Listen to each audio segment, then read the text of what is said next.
Prepare the way for the Lord, make his path straight. John the Baptizer appeared in the wilderness proclaiming a baptism of repentance for the forgiveness of sins. So, the way Don described it, this was a special baptismal site, or it was just not the site, it's not about the site, it's about the baptism itself. And when we were preparing for this, I asked Don, what does that mean, a different baptism? You know, there's the mikvah. He was a Jewish man who was administering a mikvah, basically. And people came to the mikvah and dipped and were purified. The only thing is that there are different levels or different types of dipping in the water. Even for us, for Jews, originally, there are different types. And of course, even until today. In general, the philosophical idea of baptism is that it's a door. Right? It's a door. Just like the 40 days in the desert, it's a door.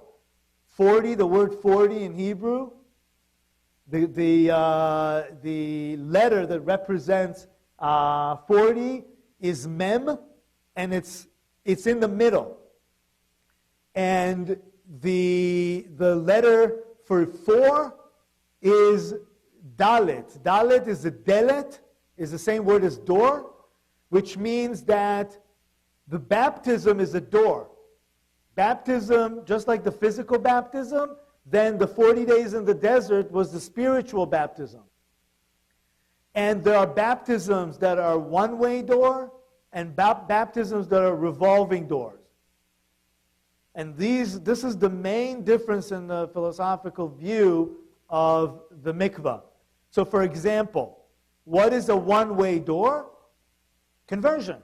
If someone comes and they're not Jewish and they want to convert, there are 3 parts to a man and 2 parts for a woman.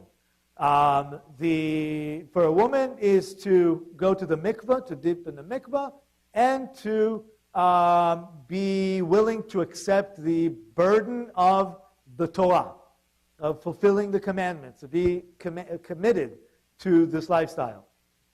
For a man, there's additional, of course, the circumcision. But these 2 things, right, the door, once you cross that door, you're now Jewish, that's it. You don't have to go back, through that door. The other one, of course, is the monthly purification from menstruation, or for men, it's for other things. But these are revolving doors, right? You're pure today, you're not pure tomorrow, you can come back to the mikvah. The door that is presented here by John the Baptist is one of those doors that are one way.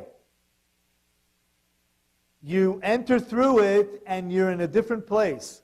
And it's not accidental that after the baptism, Jesus goes to the desert. Right? It's basically the same pattern as all rites of passage of the Israelites on the national level. They leave through water, right, and then they go to the wilderness. It's a rebirth. But they're told never to go back to Egypt, which means it's a one-way door. So, okay, so we understood this paradigm. So basically, what I understand now from what the Christian interpretation of what John the Baptist did is opening an entirely different door.